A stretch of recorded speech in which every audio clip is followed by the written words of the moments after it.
It was a cold, quiet evening in Monsey, New York. The small suburban town just 30 miles north of Manhattan was blanketed in the hush of winter.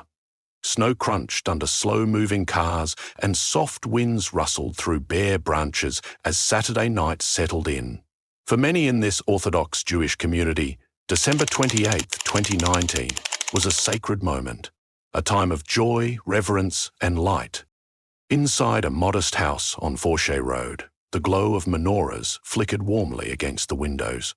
It was the seventh night of Hanukkah, and dozens of men, young and old, had gathered in the home of Rabbi Chaim Rottenberg to celebrate the end of Shabbat and continue the festival. Some were his students, others members of the tight-knit congregation. There were fathers and sons, scholars and guests. The rabbi's home sat adjacent to his synagogue, and on nights like these, it served as a spiritual and social center. Welcoming, familiar, sacred. As the men sang, prayed, and lit the candles together, the atmosphere was filled with peace. There were smiles, gentle laughter, and the rustle of long coats as congregants stood shoulder to shoulder. The scent of traditional food lingered in the air: brisket, latkes, fried dough.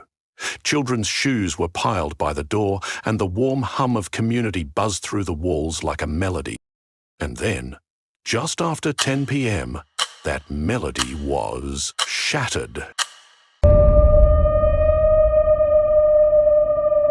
A dark figure appeared at the front of the house. He didn't knock. He didn't speak at first. He simply walked through the front door. At first, no one moved. Maybe they assumed he was lost. Maybe he had come to join. But within seconds, confusion turned to horror. The man, later identified as 37-year-old Grafton Thomas, reached into his coat and pulled out something long, metallic, and gleaming in the soft candlelight. An 18-inch machete. And then the screaming began. "No one is leaving," he shouted. Panic tore through the room. One man lunged to stop him. He was met with a vicious slash across the torso. Another tried to grab children and flee toward the kitchen, only to be knocked down and struck. Blood sprayed across the walls, pooling on the hardwood floor. People screamed in Yiddish and English, praying aloud, calling out names, trying to crawl to safety. The machete. 5 men were struck with devastating force, one with a fractured skull. A man lost a finger trying to shield another. In just minutes, the joyous Hanukkah gathering had become a blood-soaked battleground. One of the victims managed to stumble out through the back door, blood pouring from his wounds. He cried for help, alerting neighbors. Another man picked up a coffee table and threw it at the attacker, buying precious seconds for others to escape. The suspect turned, panting, his coat now soaked in blood, and then, without a word, he fled, out the front door, into the night. Inside, the floor was slick with blood. People were collapsed in corners, groaning, sobbing, trying to understand what had just happened. The rabbi's son had been among those struck. The walls that had echoed with prayers and blessings moments before now rang with sirens and chaos. Police arrived within minutes. Paramedics rushed to administer aid. Victims were loaded into ambulances, their fates uncertain. The community was in shock. In Monsey, a place many had chosen for its peace, its insulation from hate, this kind of violence felt unthinkable. But the blood on the floor, the shattered glass, and the fear still trembling in every witness's voice made it tragically, horrifically real. Meanwhile, Grafton Thomas was already on the move. He drove south toward Harlem, the blades still in his car. By the time the NYPD stopped him in Manhattan, it was early morning. The officers approached his vehicle and immediately noticed the blood on his hands and coat. The smell of bleach was overwhelming. It was coming from inside the car. When they searched the vehicle, they found the machete. There were traces of dried blood still clinging to it. But what disturbed investigators even more would come later, when they looked into who Grafton Thomas really was and why he had done this. Inside his home, authorities found handwritten journals, page after page filled with anti-Semitist references, drawings of swastikas, hateful ideologies, historical conspiracy theories. His phone revealed chilling digital breadcrumbs.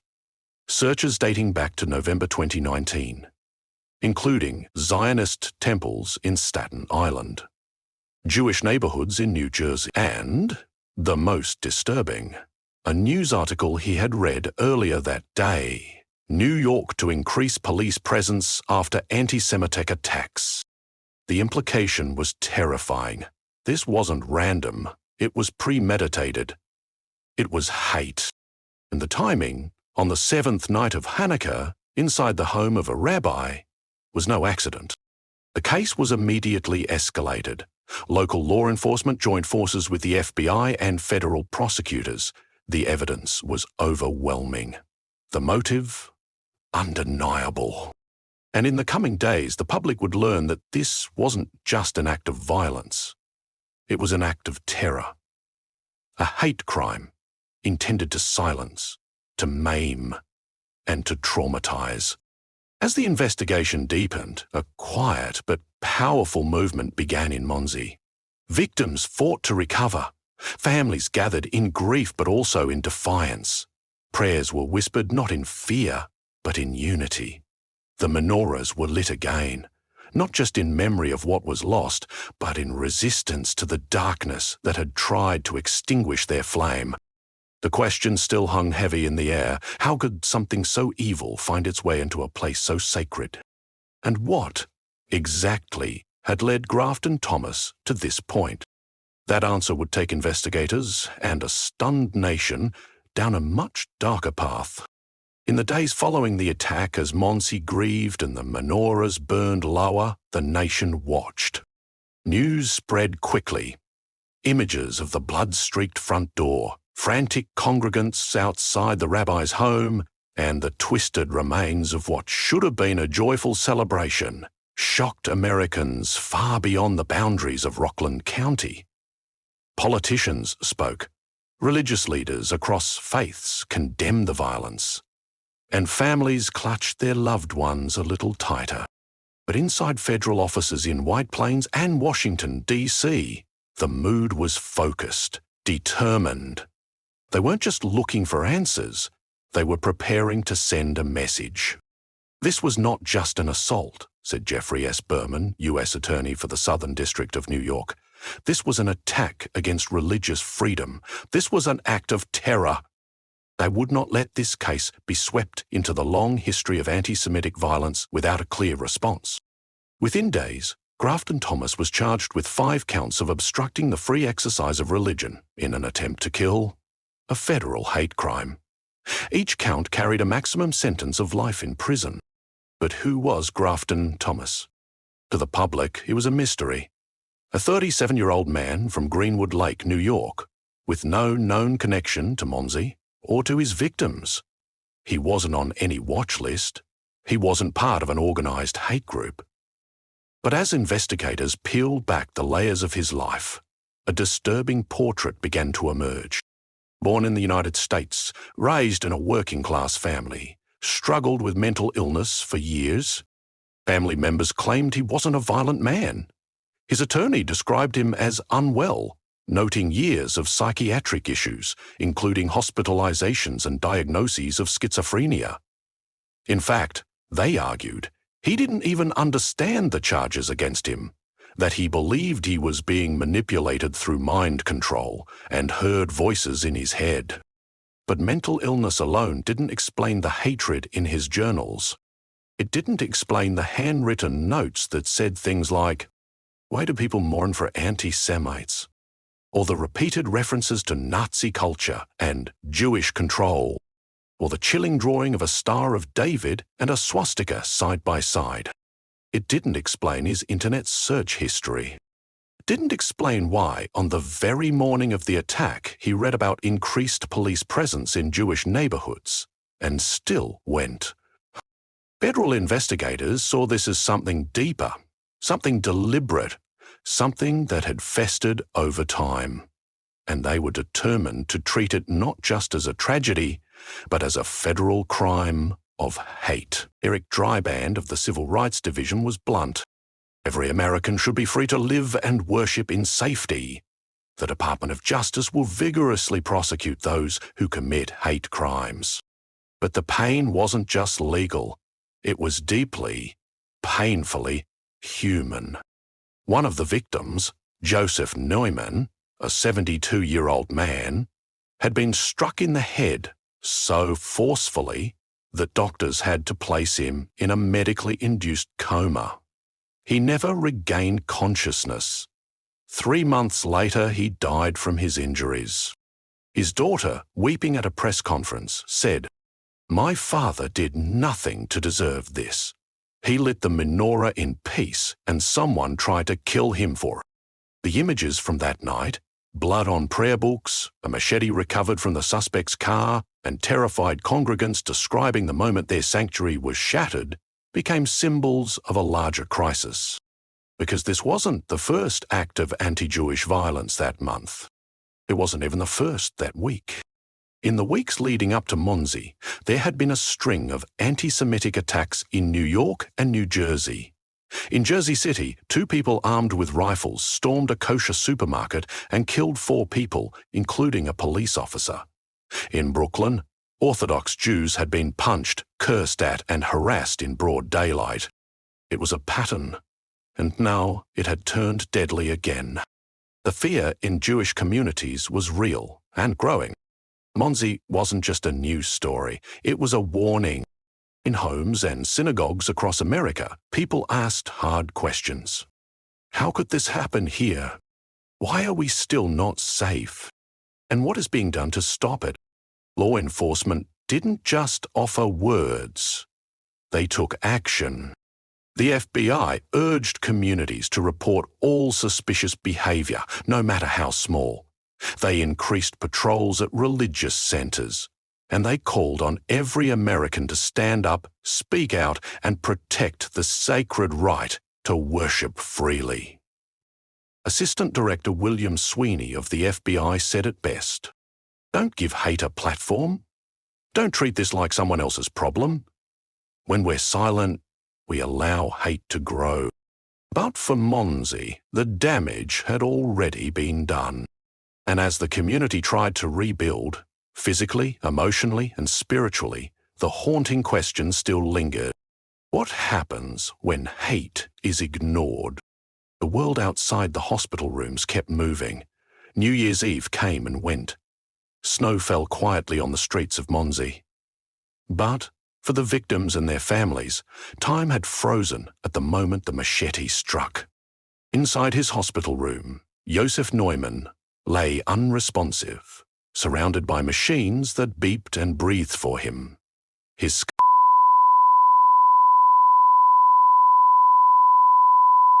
The force of the attack was incomprehensible. A religious man, a grandfather, struck down while celebrating light and faith.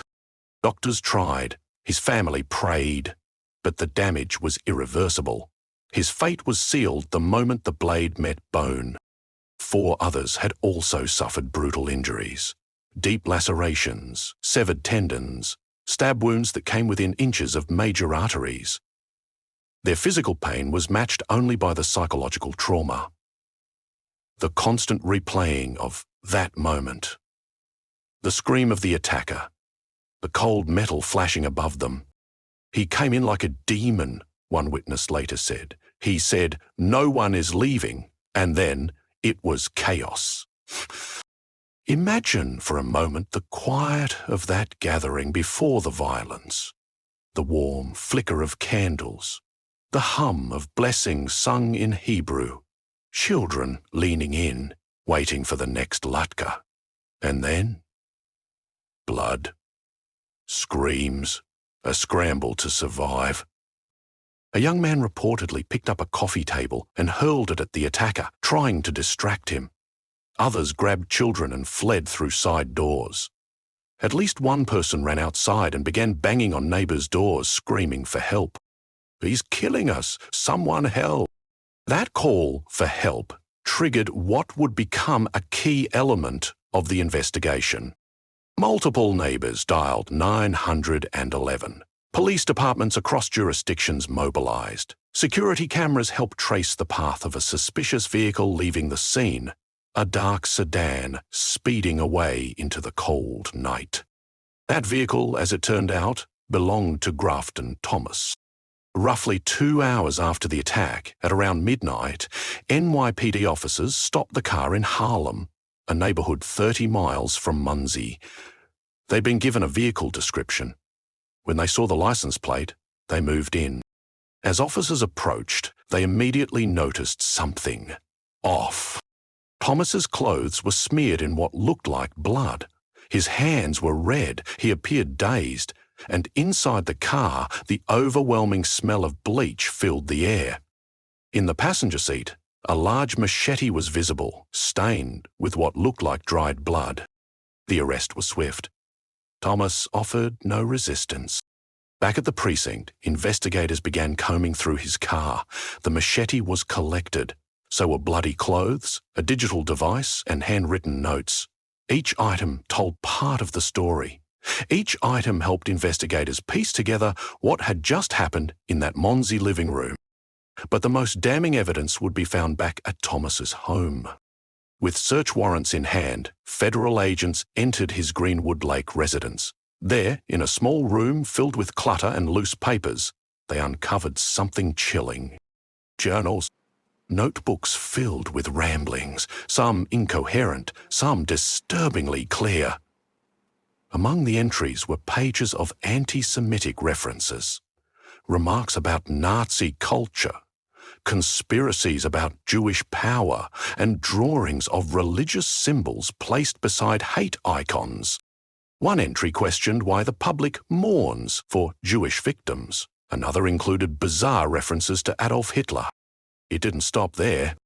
Thomas's cell phone told a story too, a digital trail of intent. As far back as November 2019, he had searched for terms like Zionist temples near me and kosher markets in Brooklyn. On the day of the attack, he had read an article titled, "New York to Increase Police Presence After Anti-Semitist Attacks." Investigators had seen enough. This wasn't random. This wasn't a man who snapped in the heat of a moment. This was a man who had been preparing, who had been stewing, who had quietly allowed hate to take root, to fester, and then acted with brutal, calculated violence. The U.S. Department of Justice wasted no time. 5 federal charges were brought forward, each for obstructing religious freedom in an attempt to kill. Each charge carried the potential for life in prison. "This was a hate crime," said U.S. Attorney Jeffrey Berman. "It was fueled by bias, and it was meant to terrify an entire community." In court, Thomas's attorney pushed a different narrative. "He's sick," the lawyer insisted. "He suffers from mental illness. He's not a terrorist. He's a man who needs help." Failed motions for a psychiatric evaluation. They claimed he was unfit to stand trial. But prosecutors weren't moved. Hate, they argued, doesn't get a pass simply because it's handwritten in a spiral notebook or mumbled in a courtroom. The intent was there, the damage was done, and the law had to speak clearly. Outside the courtroom, the Jewish community was watching and mourning. In Borough Park, Brooklyn, signs went up, "We are not afraid." In Crown Heights, rabbis urged synagogues to add new security systems. In Monsey, parents debated whether to let their children wear yarmulkes in public. The ripple effects were real, the trauma had spread. And for Joseph Neumann, still lying in a coma, time was running out. For the investigators, the goal was now twofold: seek justice for the victims and send a message that hate would not be tolerated by anyone at any level, ever again. But what happens when the law and mental illness collide? What happens when a hate crime defense becomes a plea for psychiatric mercy? The courtroom would soon become a battleground, not just of evidence, but of ideology, of morality, of justice itself. As the trial loomed, the case of Grafton Thomas became more than a matter of guilt or innocence. It became a question of who Thomas really was and why he did what he did. His defense attorneys argued that Thomas wasn't a hateful man, but a deeply mentally ill one, a person with a long documented history of schizophrenia, delusions, and paranoia. They pointed to hospital records, years of psychiatric evaluations, and testimonies from his mother, who had long struggled to find consistent treatment for her son. But prosecutors countered sharply. They had the journals, they had the Google searches, they had the machete, 18 inches of steel, soaked in blood. They had the words Thomas shouted that night, "No one is leaving." They had 5 victims, and one of them, Josef Neumann, still clinging to life. The legal tug-of-war began with mental health evaluations. Federal authorities had Thomas examined by multiple psychiatrists. Some said he was fit to stand trial. Others disagreed. The result? The court declared Grafton Thomas incompetent to proceed, at least for now. He was committed to a federal facility for mental health treatment with the possibility of standing trial later if his condition improved. But that declaration did not stop the pain or the fear, because for the victims, this wasn't theoretical, they had lived through it. Survivors told their stories in hushed voices, their hands trembling as they recalled the chaos. One man said he closed his eyes, expecting to die. Another had undergone multiple surgeries to repair nerve damage from a machete slash that nearly severed his hand. One survivor said something that stuck. Didn't see us as human, we were just targets. Meanwhile, communities across New York were still grappling with a hard truth. Anti-Semitic attacks were rising and had been for years.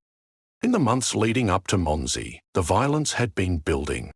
A Hasidic man was punched in Brooklyn while walking home from synagogue. Another was hit in the face with a brick. In Jersey City, just 3 weeks before the Monsey attack, shooters stormed a kosher market and murdered 4 people, including a police officer. The sense of safety, especially in visibly Jewish communities, was shattered. And it begged the question, what was fueling all this hate?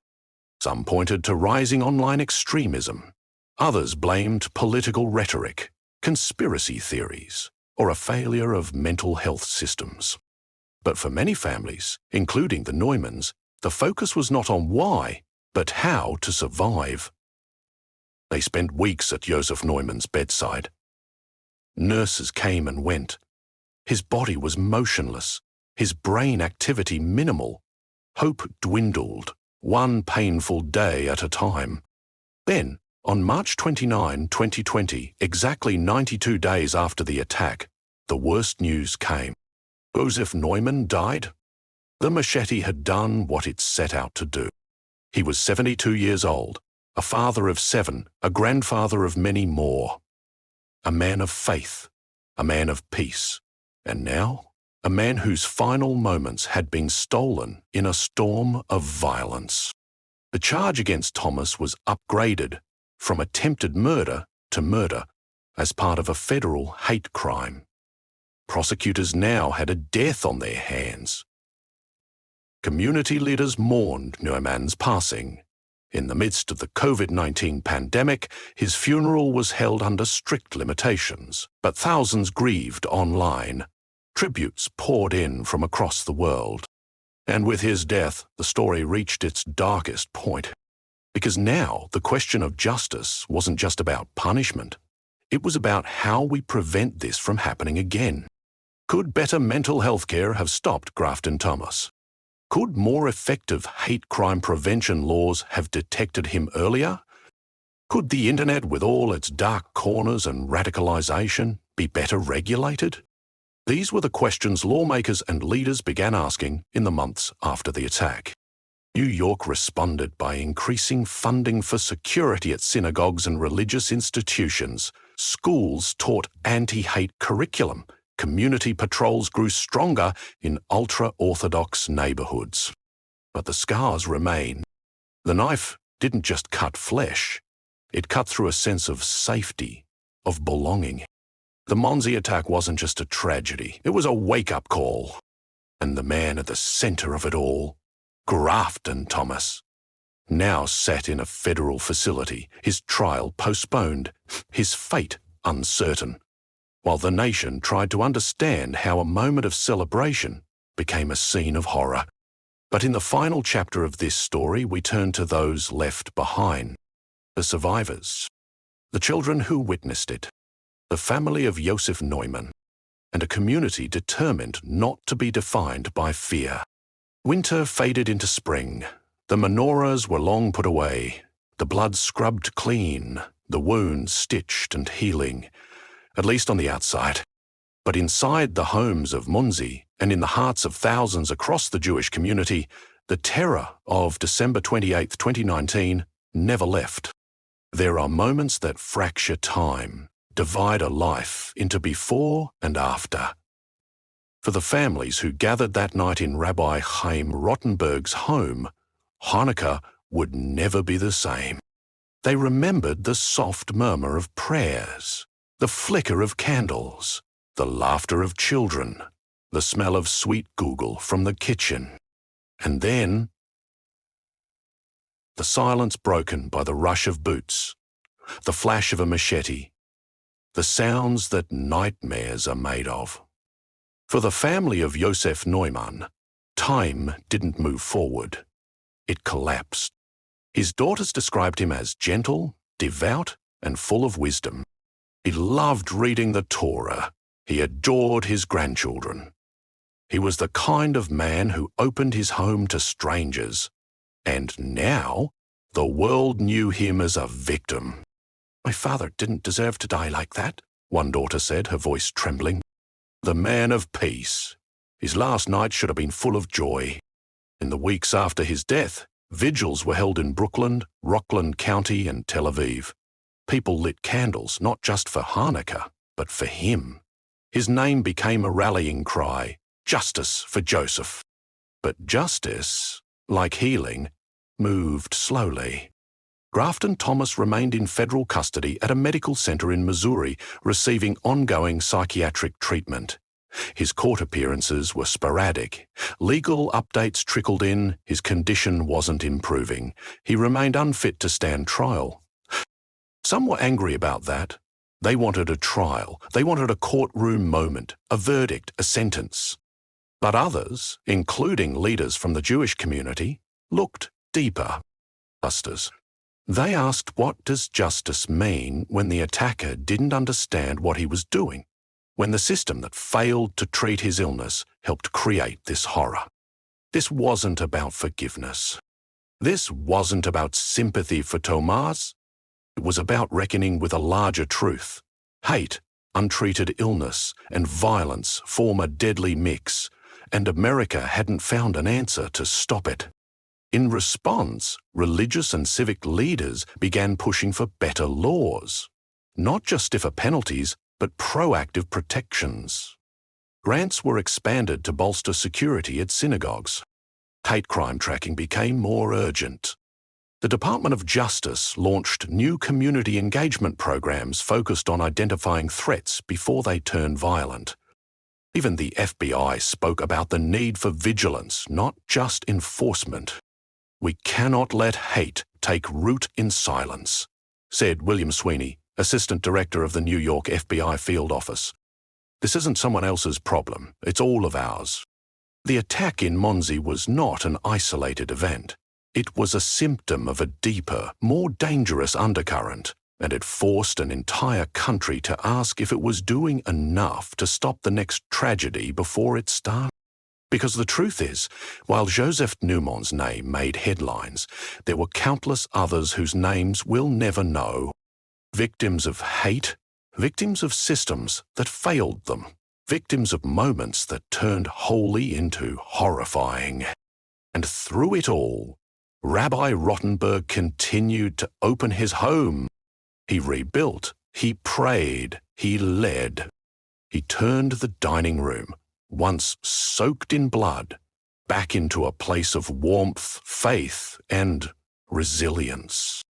"We will not be afraid," he told his congregants during a service the following year. "We will light the candles, we will sing the songs, and we will stand together." Because that's what stories like this leave behind. Not just pain, but purpose. Monsey did not fold in on itself. It rose. It remembered. It resisted the urge to respond to hate with hate. It stood up for faith, for healing, for one another. As for Grafton Thomas, the legal system continued to monitor his mental state. In the years following the attack, judges would revisit whether he was fit to stand trial. The charges still hung over him. 5 federal hate crimes, each carrying a potential life sentence. But even if a trial never happened, his actions were recorded forever in the scarred memory of that cold December night. This story, as devastating as it is not just about a man with a weapon. It's about what happens when silence grows, when illness goes untreated, when hatred spreads unnoticed, when we fail to protect the sacred. And so, in memory of Josef Neumann, in honor of those who lived through that night, and as a warning to all of us, let this story serve as a reminder that faith is not weakness, that survival is resistance, and that justice, while slow, still matters. Even when darkness comes through the door, light still fights to return